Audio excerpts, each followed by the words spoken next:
Assalamualaikum warahmatullahi wabarakatuh. Bismillahirrahmanirrahim. Alhamdulillahi rabbil alamin. Wa bihi nasta'inu ala umurid dunya waddin. Wassalatu wassalamu ala ashrafil anbiya'i wal mursalin Sayyidina wa habibina wa syafi'ina wa qurrati a'yunina wa maulana Muhammadin wa ala alihi wa ashabihi wa dzurriyyatihi ajma'in, amma ba'du. Ashhadu an la ilaha illallah wa ashhadu anna Muhammadar Rasulullah wa ufawwidu amri ilallah. Innallaha basirun bil ibad. Hasbiyallahu la ilaha illa huwa alaihi tawakkaltu wa huwa rabbul arsyil azim.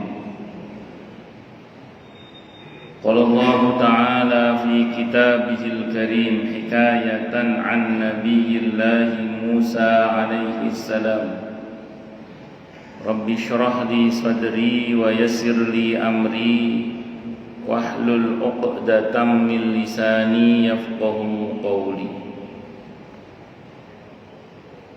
Para alim, para asatidah, para sepuh, para bini sepuh, para tokoh masyarakat, hadirin hadirat sekalian, hafizani wa hafizakumullah.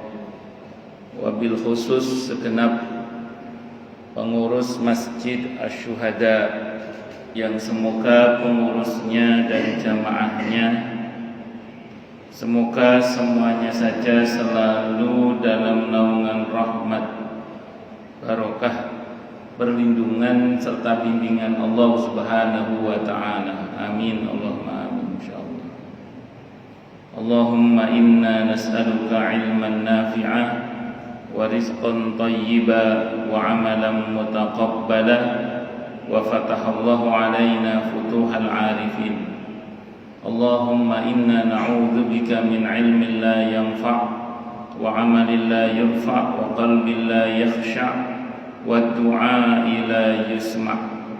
Allahumma ati anfusana taqwaha wa zakkiha anta khairu man zakkaha anta waliyuha wa maulaha. Amin, Allahumma amin, insyaallah. Karena masih dalam suasana Syawal, saya ingin sampaikan taqabbalallahu minna wa minkum. Semoga Allah terima amal ibadah kita, berkhusus selama bulan Ramadan kemarin, sehingga mudah-mudahan saat ini dan seterusnya kita digolongkan oleh Allah dalam golongan hamba-hambanya yang bertakwa. Amin, Allahumma amin, insyaallah.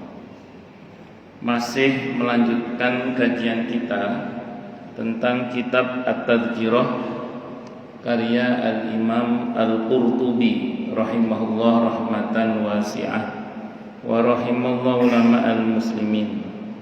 Qala al-musannif rahimahullahu ta'ala wa nafa'ana bihi wa bi'ulumihi fid dharain amin. Bismillahirrahmanirrahim.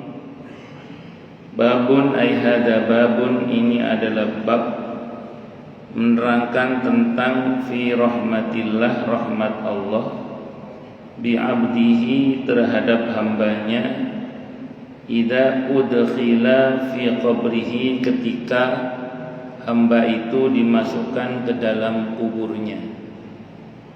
Jadi ini bab menerangkan tentang rahmat Allah kepada hambanya, terkhusus ketika hamba itu hendak atau saat dimasukkan ke dalam kuburnya. Secara prinsip rahmat Allah meliputi segala sesuatu. Kalau bahasa Al-Qur'annya wa rahmati wasi'at kulla syai'. dan rahmatku kata Allah itu meliputi segala sesuatu. Surah Al-A'raf ayat 156.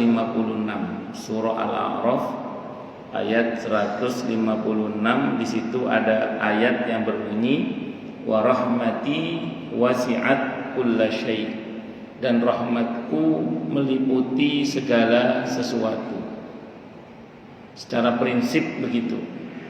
Namun memang ada waktu-waktu tertentu di mana rahmat Allah itu begitu luar biasa kepada hambanya.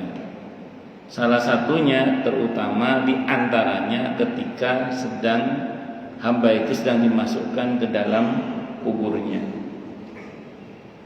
Qala berkata siapa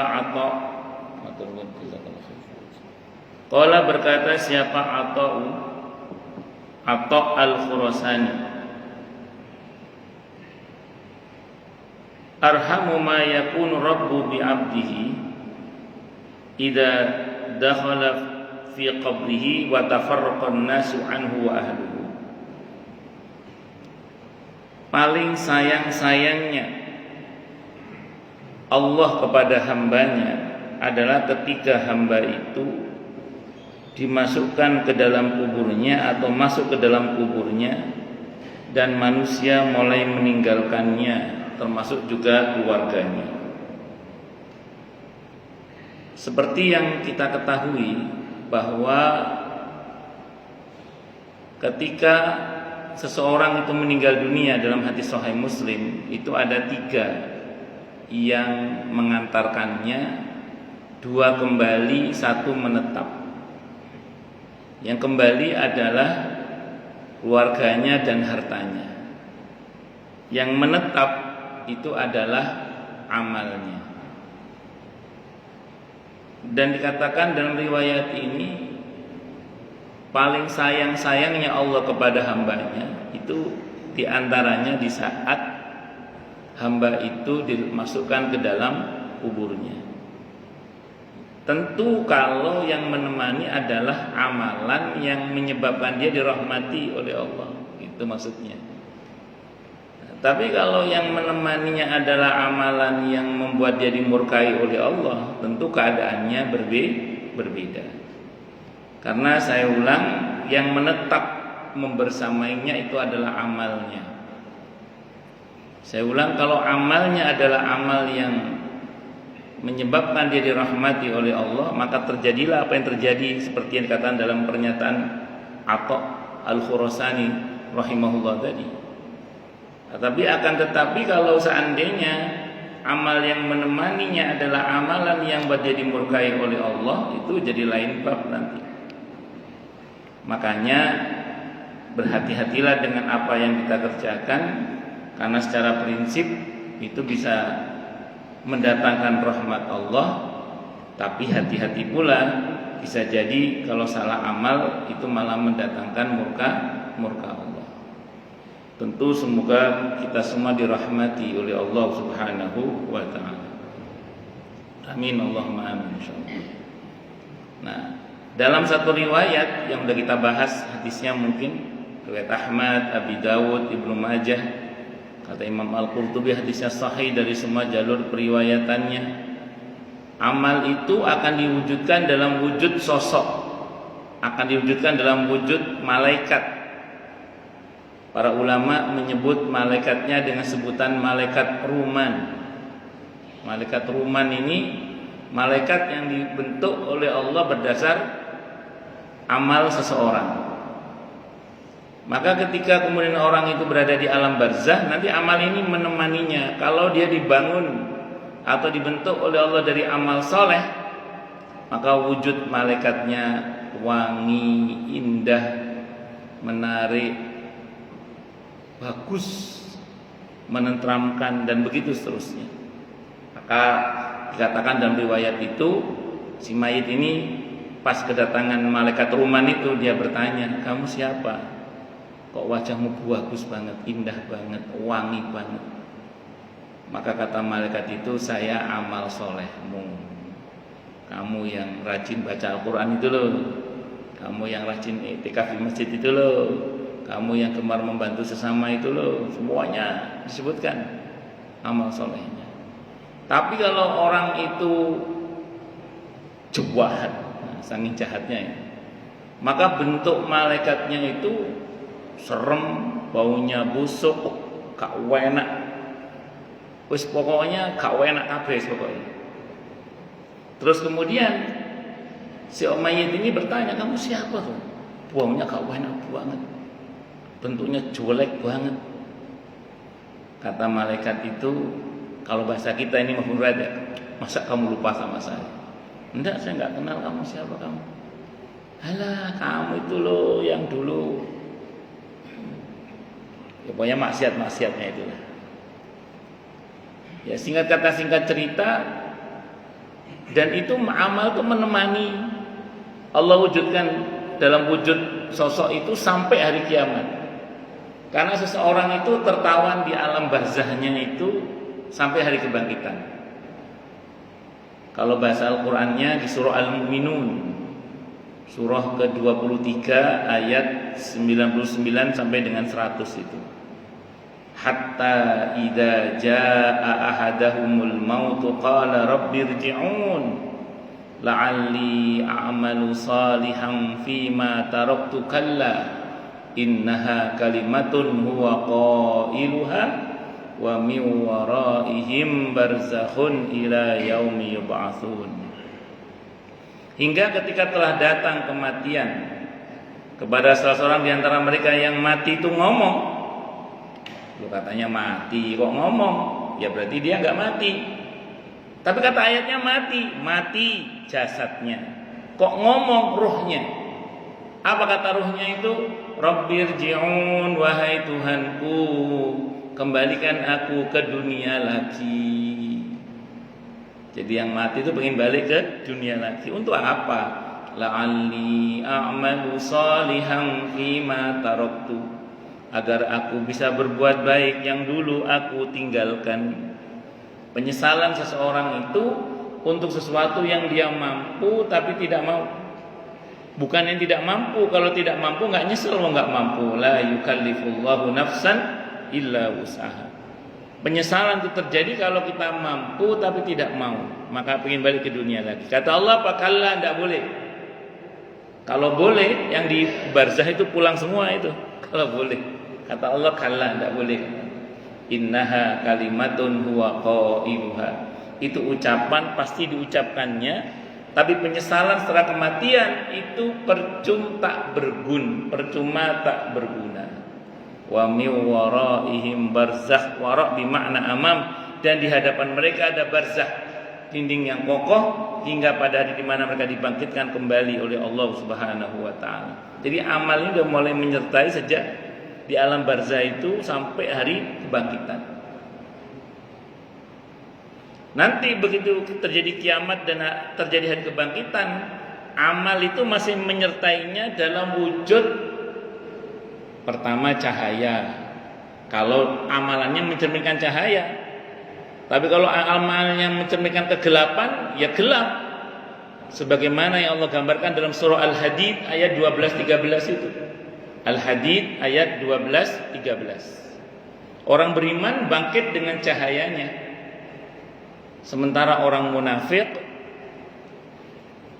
tidak punya cahaya pas bangkit itu, dan dia teriak kepada orang beriman, nebeng cahayanya dong. Dalam ayat itu dibentak, di tafsirnya yang bentak malaikat itu, mundur, tidak boleh nebeng. Cari sendiri cahayamu, suruh sendiri cahayanya. Dan Allah buat dinding pemisah antara orang beriman dengan orang-orang munafik tadi. Yang bagian dalamnya ada rahmat, bagian luarnya ada azab. Surah Al-Hadid ayat 12-13 itu. Allahu Akbar. Nah, makanya amal ini sangat penting untuk kita persiapkan dari sekarang. Karena segala bentuk fasilitas di akhirat nanti hanya bisa dipesan di dunia ini saja.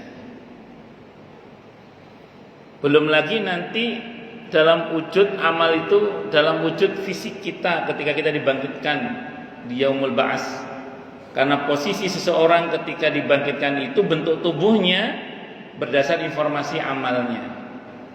Sebagaimana Allah firmankan dalam Al-Qur'an di surah Az-Zalzalah itu, yauma idzi yasdurun nasu ashtatan liyurau a'malahum. Pada hari di mana manusia keluar dari kuburnya dengan bentuknya yang ashtata. Ashtata itu bentuk jamak dari kata syatta. Syatta kata tunggalnya artinya macam-macam. Nah, ini jamak. Berarti napa? Ashtata itu berartinya napa? Berarti mawajam. Agar diperlihatkan kepada mereka akibat dari perbuatan mereka. Itu bentuk tubuh kita nanti itu dibentuk berdasarkan informasi amal kita. Maka ada yang wujuhu yauma idzin na'imah li sa'iha radiyah. Bangkit dalam wujud yang sumringah, bahagia, sempurna, bercahaya tadi. Tapi ada yang wujuhu yauma idzin khashi'ah, tertunduk, malu, lecek, kumel, cacat, naudzubillahi min syarri dzalik. Sebagaimana yang Allah gambarkan antara lain dalam surah Thaha ayat 124, 125, 126 itu. Surah Thaha ayat 124, 125, 126. Ketika ada orang yang di mahsyar, dia berkata, lima hasyartani a'ma wa qad kuntu basira. Ya Allah, kenapa engkau giring aku di mahsyar dalam keadaan buta, padahal tadinya aku melek.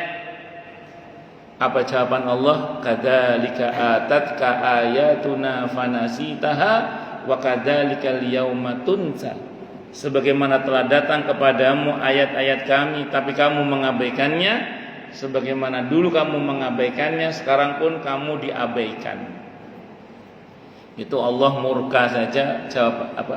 Bahasanya masih halus. Sebagaimana telah datang kepadamu ayat-ayat kami dan kamu mengabaikannya, maka sekarang kamu diabaikan. Itu kalau bahasa terjemahan versi Jawa Timur, sebagaimana telah datang kepadamu ayat-ayat kami tapi matamu tidak pernah dipakai untuk membacanya, sebagaimana dulu matamu tidak pernah dipakai untuk membacanya, maka sekarang matamu dibutakan. Nah, kira-kira gitu. Itu terjemahan versi Jawa Timurnya gitu kira-kira. Kira-kira. Nah, itu tadi Allah murka saja bahasanya halus. Kalau orang Jawa Timur itu tadi bahasanya itu di antaranya. Allahu Akbar. Nah, makanya laki-laki amal. Maka kembali pada pokok bahasan kita ya. Apakah akan dirahmati atau diadab di kuburnya? Di antaranya dikembalikan kepada amalnya. Apakah amalnya selama ini mencerminkan rahmat Allah ataukah mencerminkan naudzubillah adab, naudzubillah min syarri dzalik. Semoga Allah rahmati kita semua. Amin. Allahumma amin insyaallah. Allah rahmati kita semua dan kedua orang tua kita semua. Amin. Allahumma amin insyaallah. Waruya dan diriwayatkan an Ibni Abbas dari Abdullah ibn Abbas radhiyallahu anhuma marfu'an secara marfu'. Hadisnya ini marfu' terangkat sampai ke Rasulullah Muhammad sallallahu alaihi wasallam. Wa qala Abu Ghalib dan berkata, hadis tadi itu marfu' dari Ibnu Abbas, marfu' sampai ke Rasulullah Muhammad sallallahu alaihi wasallam. Yang tadi bahwa seseorang itu Allah amat sangat sayang kepada hambanya saat hamba itu dimasukkan ke dalam kuburnya. Saya ulang, tentu kalau amalannya mencerminkan rahmat Allah. Wa qala Abu Ghalib, berkata siapa Abu Ghalib? Kuntu adalah aku akhtalifu ila Abi Umamah al-Bahili bisyam. Aku bolak-balik sowan kepada Abu Umamah al-Bahili radhiyallahu an bisyam, di bumi Syam. Ini sahabat Nabi ya. Fadakhaltu yauman, maka suatu hari aku masuk menemui ala fatan maridin, atas seorang anak muda yang sedang sakit. Min jirani Abi Umamah, dari tetangganya Abi Umamah radhiyallahu anhu. Wa indau, dan di sisi anak muda tadi ammun lahu, ada pamannya. Wa huwa yaqul, dan pamannya berkata kepada anak muda tadi. Jadi suatu saat Abu Ghalib memang beliau sering sowan ke Abu Umamah di Syam. Hingga suatu saat beliau ada momen terjadi ketika tetangganya Abu Umamah mengalami sakit. Saat itu dijenguk oleh Abu Thalib bersama Abu Umamah radhiyallahu anhu. Nah, pas dijenguk itu rupanya di samping anak muda itu ada pamannya. Apa kata pamannya kepada anak muda yang sedang sakit itu? Ya aduwallah, hei musuh Allah, alam amurka, bukankah aku dulu pernah memerintahkan kamu? Alam anhaka, bukankah aku telah mencegahmu? Maksudnya wis bolak-balik cung, kamu dulu saya suruh untuk berbuat baik. Wis bolak-balik cung, kamu dulu aku cegah jangan berbuat yang enggak benar. Faqala al-fata, maka berkata anak muda tadi, ya ammah, duh pamanku, lau anna Allah dafa'ani ila walidati kaifa kanat sani'atan bi. Duh pamanku, andaikan Allah menyerahkan aku kepada ibuku, kira-kira apa yang akan dibuat oleh ibuku kepadaku? Qala, pamannya berkata, tudkhilukal jannata. Oh lah yang ibumu cung, kamu pasti dimasukkan surga wong ibumu. Qala, anak muda itu berkata, Allahu arhamu bi min walidati. Sesungguhnya Allah itu wahai pamanku, arhamu bi, lebih sayang kepadaku, min walidati, dibandingkan dengan ibuku. Ini kata anak muda tadi. Wa qubidul fata, dan akhirnya dicabutlah nyawa anak muda tadi. Fadakhaltul qabra ma'a ammihi, maka aku pun masuk ke dalam kuburan anak muda tadi bersama dengan pamannya, ikut ke pemakaman hingga masuk ke dalam kuburannya. Falamma ansawahu saha wa fazi'a, maka ketika pamannya tadi sudah mulai merapikan atau mulai akan menutup kuburan anak muda tadi, tiba-tiba beliau berteriak dan pingsan. Qultu, maka aku berkata lahu kepadanya, malakah, apa yang terjadi padamu? Kok tiba-tiba kamu berteriak dan pingsan? Qala, orang tadi berkata, fusihalahu fi qabrihi, ponakanku ini kuburnya dilapangkan.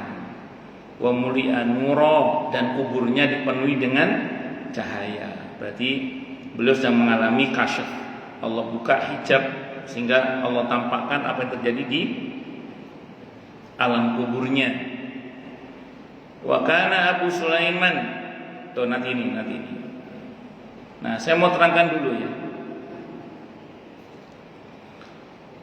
Sebenarnya ini kan kejadian di masa sahabat, namanya saat itu ada sahabat namanya Abu Umamah Al-Bahili radhiyallahu anhu. Nah, kejadian serupa ini sebenarnya itu pernah terjadi di masa Nabi kita Muhammad sallallahu alaihi wasallam. Saat itu hadisnya riwayat At-Tirmidzi, kata Imam At-Tirmidzi hadisnya hasan gharib. Nabi menjenguk satu sahabat yang masih muda juga dalam kondisi sedang mengalami sakaratul maut. Terus Nabi bertanya, apa yang kamu rasakan? Berkecamuk ya Rasulullah antara rasa harap dan rasa takut kepada Allah.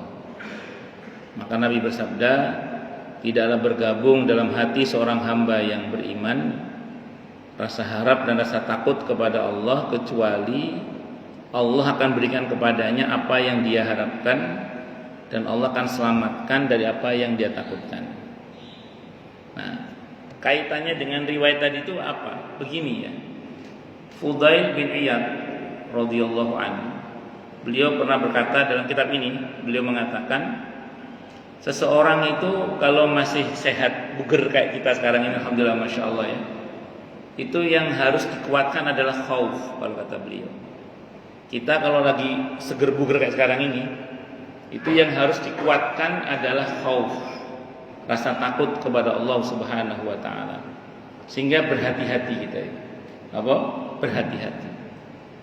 Tapi kalau sudah menjelang kematian, kalau merasa sudah dekat dengan kematian, kalau kata Fudail bin Iyad radhiyallahu anhu, beliau mengatakan, hendaklah yang diperkuat itu adalah roja, harapan. Saya ulang ya, kalau masih seger buger kayak gini ini, yang diperkuat khauf, kehati-hatian, rasa takut yang melahirkan kehati-hatian. Mau ngomong dipikir, ini kira-kira kalau saya ngomong ini Allah ridho apa tidak, Allah murka apa tidak, mau berbuat apa dipikir, Allah murka apa tidak, Allah sayang apa tidak, Allah rahmat atau tidak. Itu terus Allah ridho apa tidak, itu khauf namanya. Nah, sehingga kemudian hati-hati kita itu.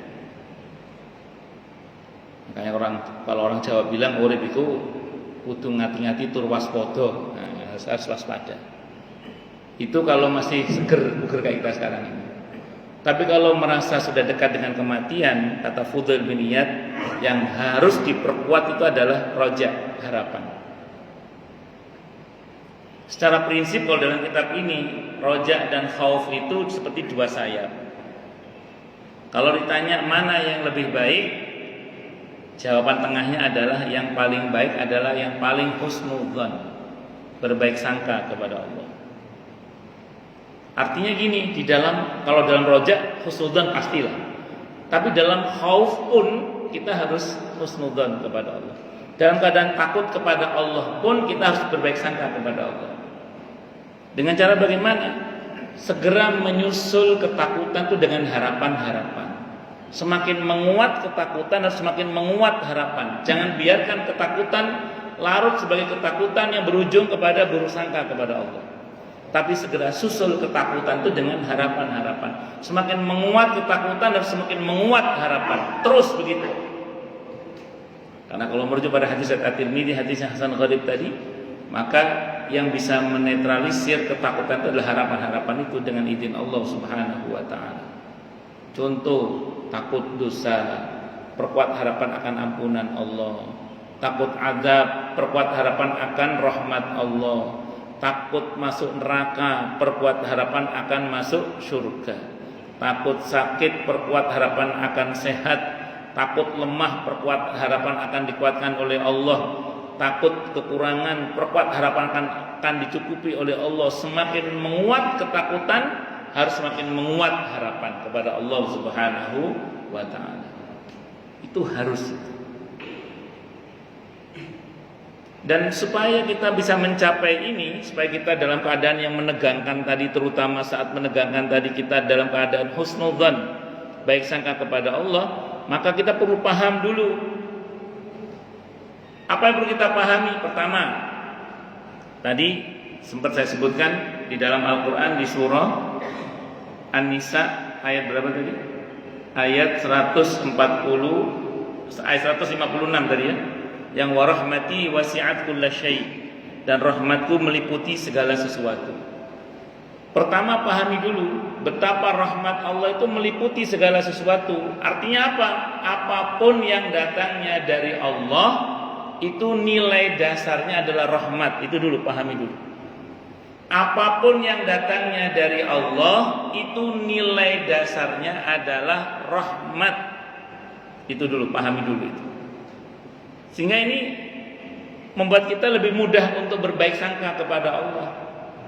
Ketika terjadi apapun dalam kehidupan kita, kita baik sangka bahwa apapun yang datangnya dari Allah itu nilai dasarnya adalah rahmat. Bahkan kalau kita cermati surah Ali Imran ayat 26, doa yang Nabi ajarkan, doa yang Allah ajarkan kepada Nabinya Muhammad SAW, dan itu Nabi ajarkan kepada para sahabatnya. Di situ ada kata-kata biyadikal khair. Di tanganmu lah ya Allah semua kebaikan itu. Artinya apa? Apapun yang datangnya dari Allah itu nilai dasarnya adalah baik. Itu dulu, pahami dulu itu. Jadi apapun yang datangnya dari Allah itu nilai dasarnya adalah rahmat. Apapun yang datangnya dari Allah nilai dasarnya adalah baik. Itu dulu, pahami dulu itu. Bahwa kemudian ada sebagian yang cepat mendapatkan hikmahnya, alhamdulillah. Namun fakta di lapangan tidak semua kita cepat mendapatkan hikmahnya kan. Dari sekian banyak masalah yang kita hadapi itu loh, kan tidak semua kita cepat mendapatkan hikmahnya. Ada hikmah apa di balik semua ini? Kita kadang nggak ketemu juga hikmahnya. Tapi dengan modal ayat tadi kita akan berkata apa? Saya yakin di balik semua ini pasti ada hikmah kebaikannya. Udah yakin aja. Saya yakin di balik semua ini pasti ada hikmah kebaikannya. Sambil bertobat juga kepada Allah, takut-takut kalau semuanya terjadi karena dosa kita. Tapi husnudzon tetap harus sama Allah itu. Karena secara prinsip Allah tidak akan mendolimi hamba-hambanya. Secara eksplisit Allah mengatakan itu di surah Hamim As-Sajdah, surah Fussilat, surah ke-41 ayat 46 itu.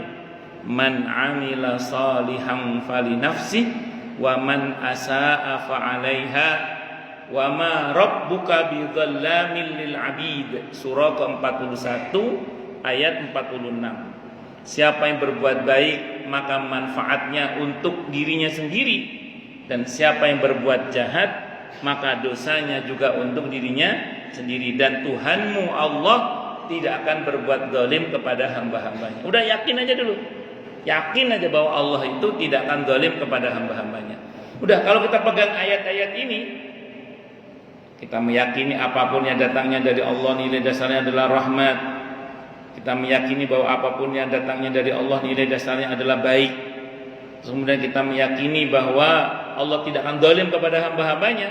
Ini jadi modal utama kita untuk selalu berbaik sangka kepada Allah dan berharapan baik kepada Allah.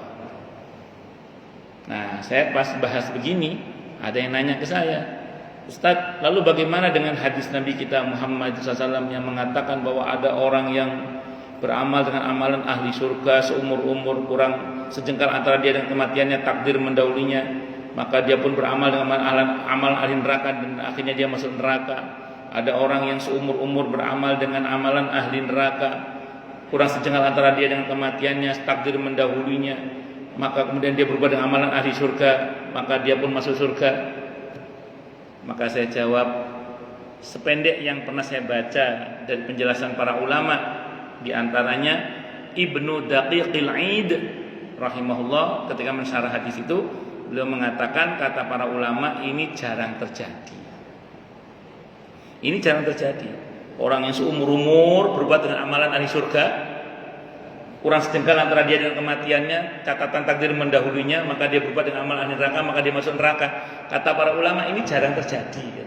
Jarang terjadi. Yang sering terjadi, mata ala ma'asya. Umumnya orang itu mati menurut kebiasaannya. Umumnya orang itu mata ala ma'asya. Umumnya orang itu mati menurut kebiasaannya. Terus kenapa Nabi menyabdakan ini? Untuk pengingat, agar kita yang selama ini berusaha baik, jangan lupa loh, kita ini butuh pertolongan Allah untuk husnul khotimah. Jangan jumawa dengan diri kita, kemampuan kita, karena semua itu nggak akan ada apa-apanya kalau tidak ada pertolongan Allah Subhanahu wa taala. Pertempuran saat sakaratul maut, di mana setan, iblis mengerahkan pasukan dari bangsa jin untuk memalingkan orang ini dari la ilaha illallah, itu luar biasa. Maka kalau tidak ada pertolongan Allah, bahaya. Karenanya walaupun kita sudah berusaha baik selama ini, tetap kita harus merasa butuh pertolongan Allah untuk husnul khatimah. Maka jangan meremehkan doa, ya muqallibal qulub tsabbit qalbi ala dinik. Wahai Allah yang maha membolak-balikan hati, tetapkan hatiku atas agamamu. Jangan meremehkan doa, Rabbana la tuzigh qulubana ba'da idh hadaitana wa hab lana min ladunka rahmah innaka antal wahhab. Maka jangan meremehkan doa, Rabbi a'udzubika min hamazati syayatin wa a'udzubika Rabbi ayahdurun. Itu tadi kan surah Al-Mu'minun ayat 99 sampai dengan 100 kan tentang kematian. Ayat 97 dan 98 itu Allah mengajarkan doa agar setan tidak bisa mendatangi kita saat kematian kita terutama. Rabbi a'udzubika min hamazati syayatin wa a'udzubika Rabbi ayyahdurun. Surah Al-Mu'minun ayat 97 98. Itu doa yang Allah ajarkan kepada kita supaya setan-setan tidak bisa mendatangi kita terutama saat kematian kita. Karena ayat doa itu Allah ajarkan persis sebelum Allah bicara tentang kematian di ayat 99 sampai dengan 100 di surah Al-Mu'minun itu. Nah, jangan diremehkan doa-doa itu. Nah, jadi tidak usah khawatir, hadis tadi itu hanya untuk membuat kita yang sudah alhamdulillah masya Allah Allah buat baik ini agar tidak jumawa. Dan supaya kita tidak merendahkan orang yang belum baik menurut kita, karena kita tidak tahu ujung cerita dia. supaya kita tidak merendahkan orang yang menurut kita memang belum baik. Kenapa? Karena kita tidak tahu ujung cerita yang bersangkutan. Allahu Akbar. Bisa dimengerti insyaallah nggih. Nah, bismillah kita semua belajar. Bismillah kita semua belajar. Nah, di antaranya tadi saya ulang.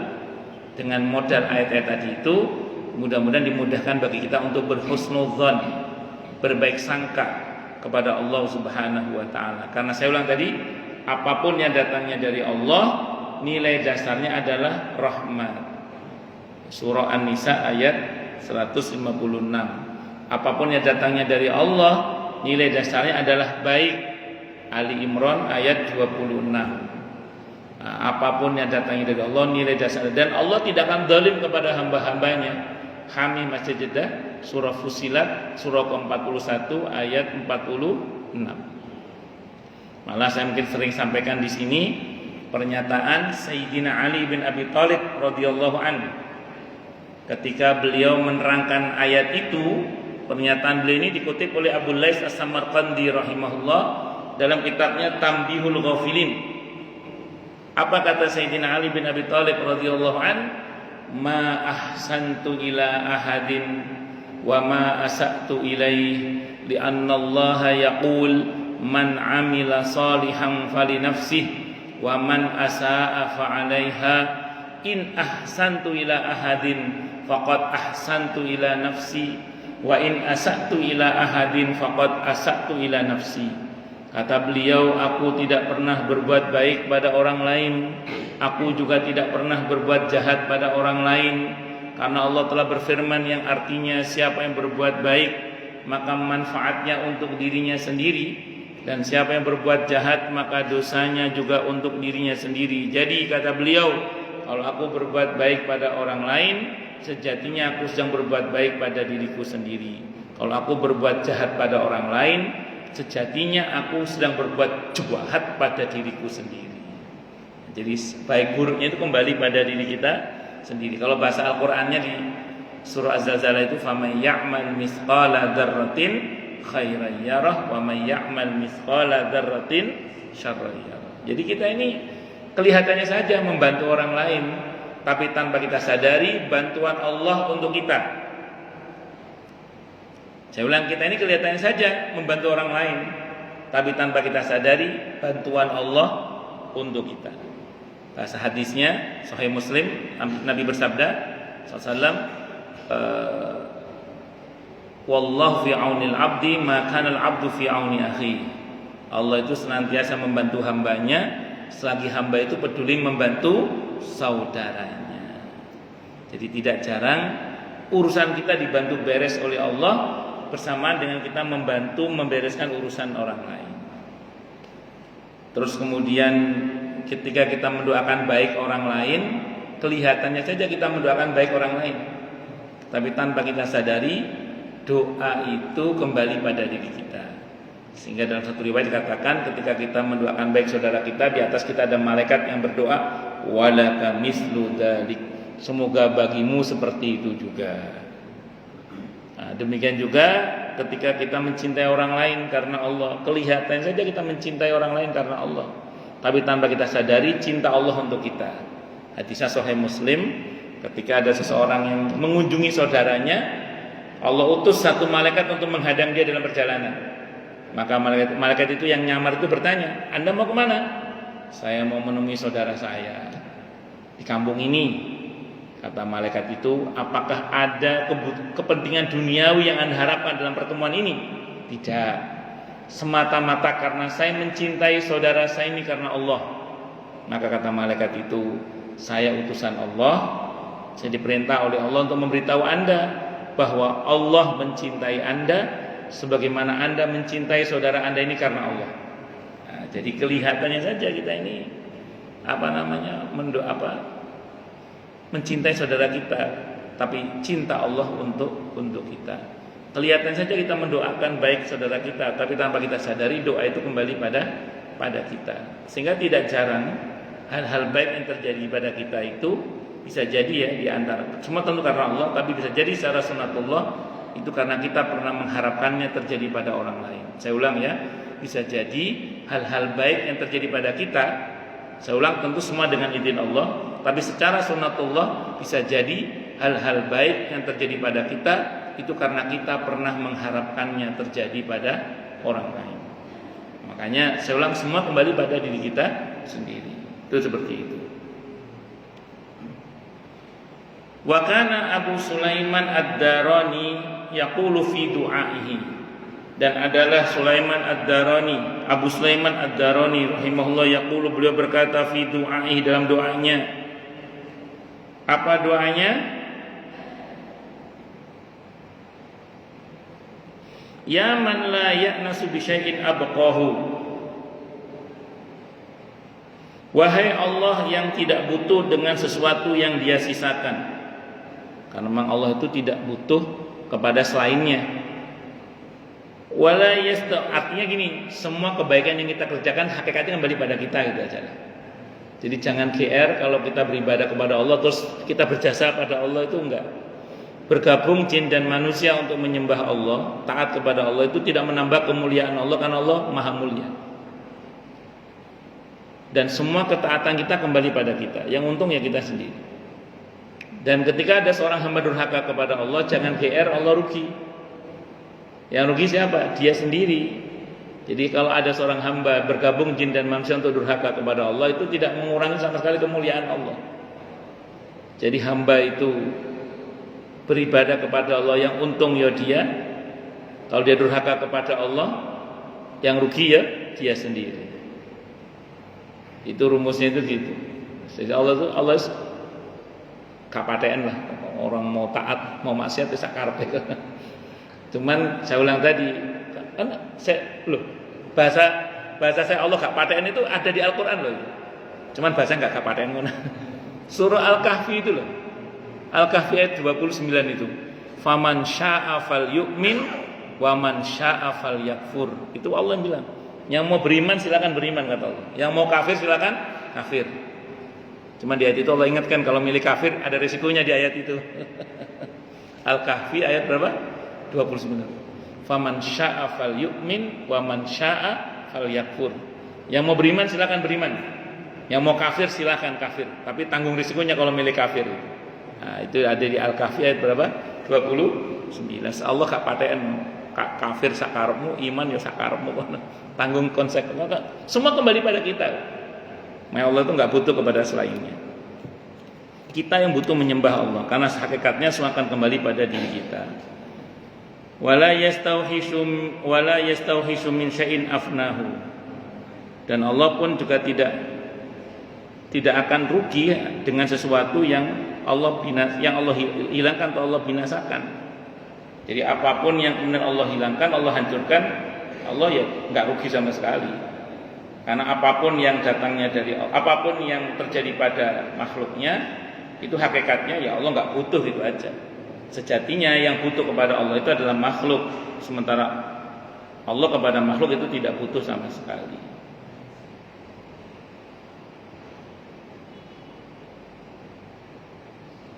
Waya anisa kulli gharibin, wahai penghibur setiap orang asing. Irham fil qabri gharbati, rahmatilah keterasinganku di dalam kuburku. Maksudnya berharap kepada Allah agar beliau ini dirahmati oleh Allah saat terutama berada di dalam kuburan sendirian. Sebenarnya dalam kubur itu kita tidak pernah sendiri, karena kita ditemani oleh amal kita. Makanya mohon agar yang menemani itu amal yang mendatangkan rahmat. Wa ya saniya kulli wahidin, wahai zat yang selalu membersamai yang sendirian. Anni anis fil qabri wahdati, hiburlah kesendirianku di dalam kuburku. Itu doanya Abu Sulaiman Ad-Darani. Nah, dihibur dengan apa? Dengan diutusnya malaikat yang dibentuk dengan amal yang soleh. Tapi kalau amalnya nggak soleh, yang datang malaikatnya lo dari jelek, baunya busuk, kawena naudzubillah min syarri dzalik. Saya kira ini bisa saya sampaikan, semoga bermanfaat. Silakan yang mau tanya, protes, marah boleh silakan kalau ada. Oke, monggo Pak Hartono. Pak Hartono dulu apa Pak Anu dulu? Lebih sepuh siapa? Pak Hartono dulu berarti. Dalam hati saya suruh pilih yang sepuh dulu. Assalamualaikum warahmatullahi wabarakatuh. Waalaikumsalam warahmatullahi wabarakatuh. Ustaz, dulu ada topik ya. Gini. Singkat saja. Mohon penjelasan Ustaz. Kalau kita sedang diuji dalam kondisi sakit ya, itu sebenarnya ada sakit itu sebagai penggugur dosa. Betul. Nah, mohon penjelasannya Ustaz. Sampai saat ini saya masih ambil itu aja. Terima kasih. Assalamualaikum warahmatullahi wabarakatuh. Waalaikumsalam warahmatullahi wabarakatuh. Dalam hadis Sahih Muslim disebutkan bahwa tidaklah seorang Muslim itu diuji dengan sesuatu yang menyakitinya, termasuk duri yang menusuknya, gitu ya, kecuali Allah akan hapus dosa-dosanya. Dalam hadis yang lain, dosanya akan berguguran seperti pohon yang menggugurkan dedaunannya. Itu dulu ya pertama. Jadi kalau kita sabar dengan musibah yang terjadi pada kita, walaupun hanya sekedar tertusuk duri, apalagi sampai dibawa ambulan, Pak Hasan sehat, alhamdulillah, masya Allah. Saya tadi tahu Pak Hasan kok nggak kelihatan, ternyata ada, alhamdulillah, senang saya. Semoga sehat walafiat, amin insya Allah. Nah, itu dosa rontok. Kalau sabar, maka dosa itu rontok seperti pohon yang merontokkan dedaunannya. Tapi saya baca dalam hadis riwayat Ahmad, hadis qudsi, ada dalam kumpulan sahih hadis qudsi. Hadisnya sahih li ghairihi. Kalau ada orang diuji dengan sesuatu yang dia tidak sukai, kemudian dia kok bersyukur, Allah akan ampuni dosanya seperti bayi yang baru lahir dari rahim ibunya. Hadisnya riwayat Ahmad, hadisnya sahih li ghairihi. Ada dalam kumpulan sahih hadis qudsi. Ada orang kok sakit sanggup bersyukur, itu dosanya dihapus oleh Allah seperti bayi yang baru lahir dari rahim ibunya. Nah, pertanyaannya menarik, memahami ini bagaimana? Begini ya, jangan terus, ini kata para ulama, kalau ada keutamaan tentang musibah, tetap kita tidak boleh minta musibah, tidak boleh. Ini saya kok sehat terus ya, oh ya sekali-kali sakit itu loh ya Allah, nggak boleh gitu, nggak boleh. Tetap harus minta sehat wal afiat, minta afiat tetap harus. Tidak boleh minta sakit. Jadi karena jangan sampai gara-gara kita membaca keutamaan musibah terus minta musibah, tidak boleh. Tidak boleh. Tapi tetap harus minta afiat. Karena apa? Karena di dalam Islam ada rumus, Pak. Sebagaimana sabar merontokkan dosa, bersyukur itu juga merontokkan dosa. Jadi ketika ada orang dalam musibah dia bersabar, dalam nikmat dia bersyukur, apalagi tadi dalam musibah pun dia bersyukur, wah itu luar biasa. Dan ini hanya enak ngomongnya aja, Pak. Tapi prakteknya sulit pakai dalil. Nah, makanya pernah suatu saat itu ada jamaah itu kena musibah. Ibu-ibu, beliau nanya ke saya, Ustaz, saya kena musibah, tolong doakan saya, tolong nasihati saya. Karena yang nanya ini ketua MTI, bukan MTI Khairnisa Umi, bukan MTI sana di Cikunir sana. Nah, saya bilang sama beliau, ya udah disyukuri aja Bu. Karena yang nanya orang MTI, saya jawab disyukuri aja. Beliau balik nanya, emang musibah bisa syukuri Ustaz? Bisa.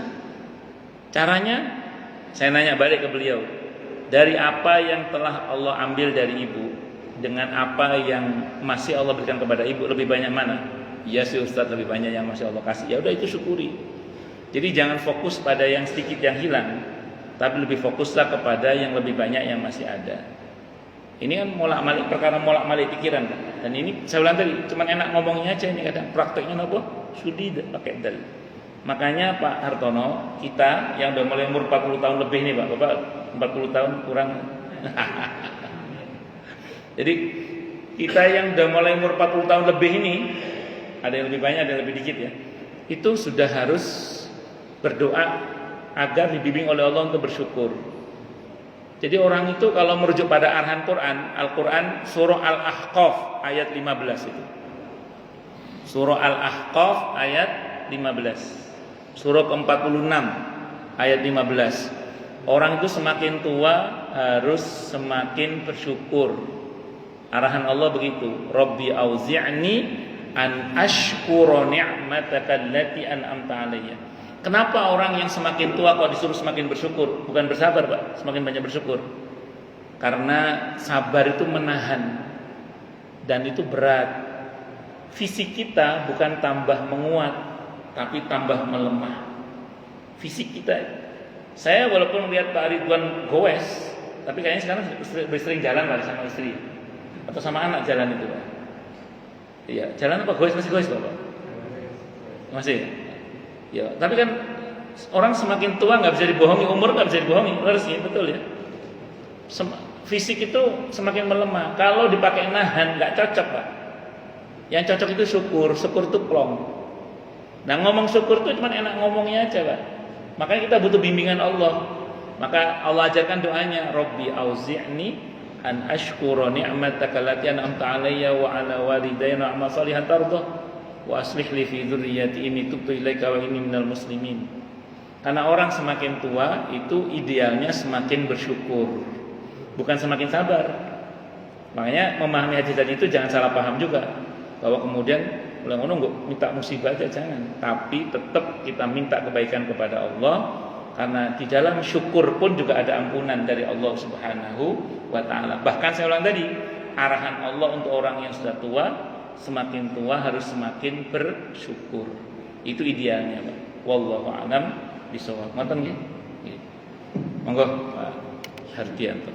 Assalamualaikum warahmatullahi wabarakatuh. Waalaikumsalam warahmatullahi wabarakatuh. Seperti yang pertama saya menanyakan terkait dengan apakah semua orang beriman itu nanti di alam kuburnya mampu menjawab 3 pertanyaan dari malaikat munkar nakir. Itu yang pertama.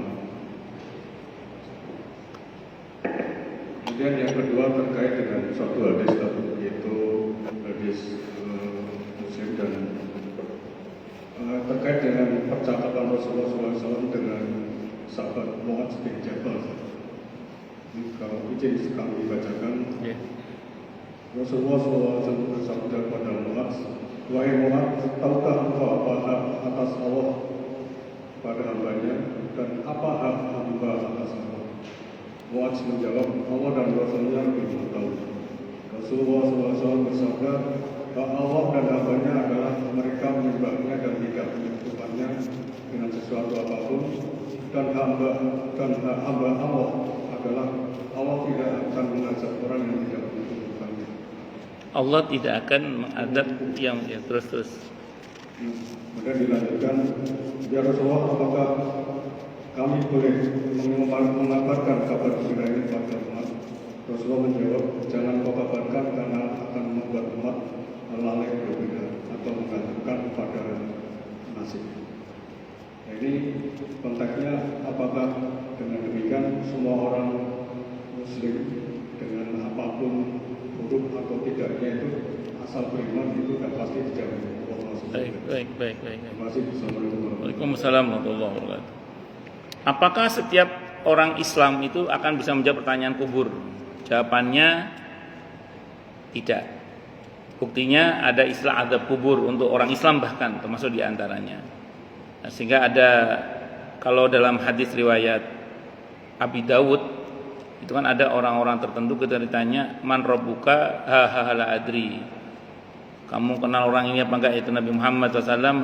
La adri. Begitu seterusnya. Nah, itu sebagian terjadi kepada orang Islam yang memang dia di dunia amalannya tidak cocok dengan pertanyaan kubur itu. Kalau amalannya cocok dengan pertanyaan kubur itu, dia akan bisa jawab. Karenanya pertanyaan kubur itu jawabannya nggak bisa dihafalkan, juga nggak bisa nyontek.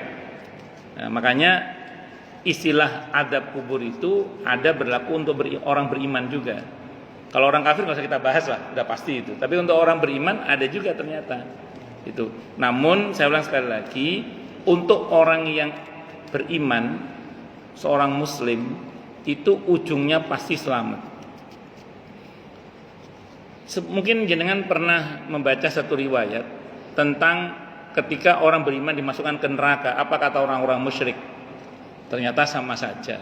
Sebagaimana kami masuk neraka, kamu juga masuk neraka. Itu Allah nggak terima itu. Langsung Allah ngambil keputusan, keluarkan semua yang ada imannya dalam hatinya. Di sini nanti kita ketemu hadisnya, riwayatnya. Jadi ketika orang musyrik mengatakan kepada orang beriman, ternyata sama saja. Kamu yang beriman masuk neraka kayak saya juga. Itu Allah nggak terima. Langsung Allah menyatakan memasukkan ke dalam surga siapapun yang ada iman dalam hatinya walaupun hanya sebiji sawi. Sidzarroh itu. Itu nanti teori syafaat berlaku. Sini di bab syafaat ada di situ nanti. Maka kemudian diambillah semua orang yang ada imannya. Terakhir orang yang hatinya tidak, di bab tentang nanti di belakang ada bab tentang orang yang paling terakhir masuk surga. Itu orang yang hatinya itu gelap, tidak ada kebaikannya sama sekali kecuali satu titik putih, dan itu titik la ilaha illallah. Nah, kiranya itu Pak yang saya pahami. Nah, itu nanti menjawab juga hadis yang terakhir tadi, bahwa orang yang tidak menyekutukan Allah, berarti yang la ilaha illallahnya itu enggak batal, berarti dia itu ujungnya pasti selamat. Ujungnya pasti selamat. Adapun gosong dulu ya itu persoalan lain. Itu seperti itu. Jadi hadis itu sebenarnya ketika Nabi melarang kepada Mu'adz bin Jabal untuk menyampaikan, takut orang itu meremehkan. Itu seperti itu. Tapi semua ada konsekuensinya. Makanya orang beriman itu juga ada yang masuk neraka juga, cuman tidak selamanya. Ujungnya sih dirahmati oleh Allah Subhanahu wa taala. Ngoten nggih? Jadi kalau dalam memahami hadis itu ada hadis umum, ada hadis khusus. Yang Bapak sebut tadi itu hadis umum itu. Takutnya nanti orang mengeneralisir dengan pemahaman itu, takutnya tidak paham rincian-rinciannya. Nah, makanya terus kemudian hadis itu diterangkan dengan penjelasan yang lebih panjang lebar oleh para ulama supaya orang tidak salah memahami hadis itu. Ya sama dengan itu, kullu ummati yadkhulul jannata illa man aba. Hadisnya Sahih Bukhari. Setiap umatku pasti masuk surga kecuali yang enggak mau.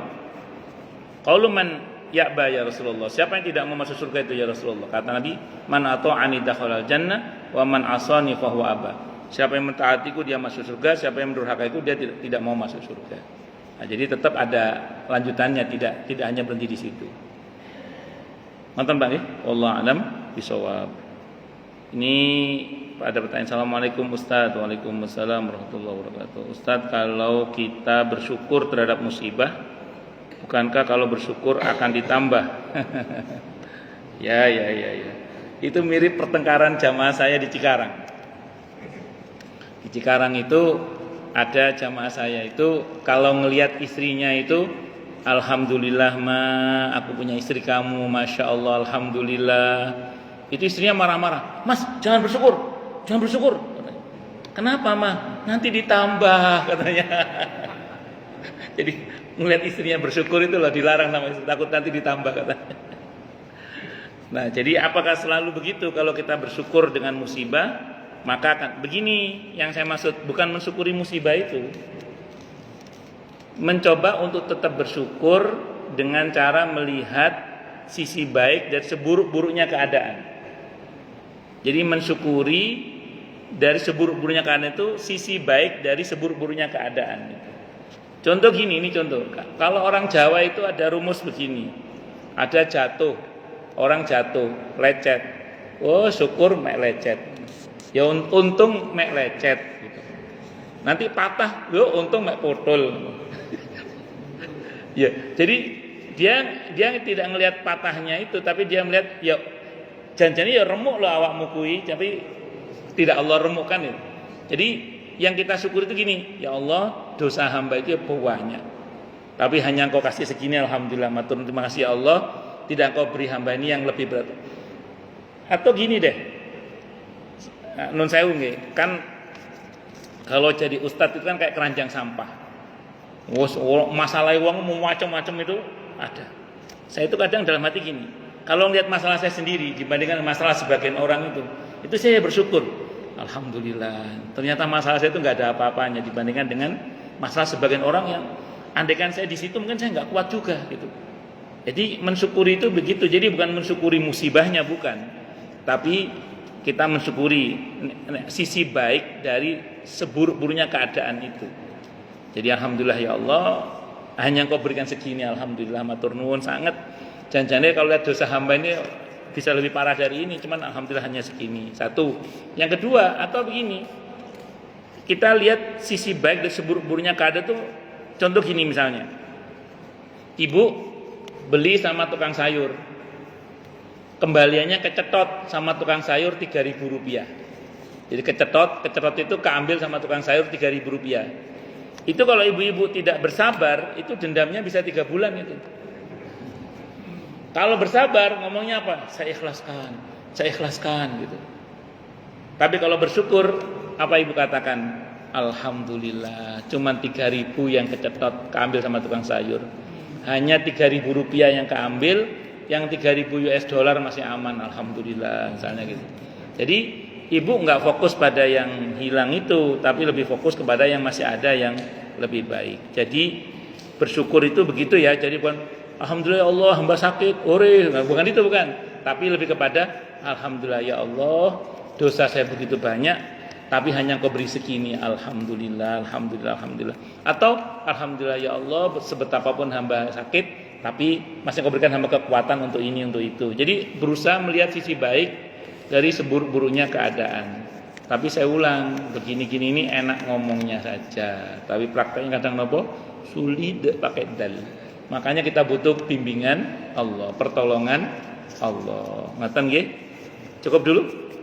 Kita tutup dengan hamdalah. Alhamdulillahirabbil alamin. Semoga kajian kita bisa bermanfaat, mubarakah fi dini wa dunya wal akhirah untuk kita, keluarga kita dan seluruh umat Islam semuanya, dan mudah-mudahan kita semua dijadikan oleh Allah sebagai orang-orang yang sukses dunia akhirat, selamat dunia akhirat, bahagia dunia akhirat, dan dipermudah setiap urusan kita oleh Allah fi dini wa dunya wal akhirah. Semoga Allah limpahkan hidayah selalu untuk kita. Semoga Allah tingkatkan selalu hidayah untuk kita. Dan semoga Allah berikan hidayah untuk siapapun yang melihat kita. Subhanakallahumma bihamdika asyhadu an la ilaha illa anta astaghfiruka wa atubu ilaik. Sallallahu alaihi Muhammad wa ala alihi wasallam. Saya mohon maaf. Wassalamualaikum warahmatullahi wabarakatuh.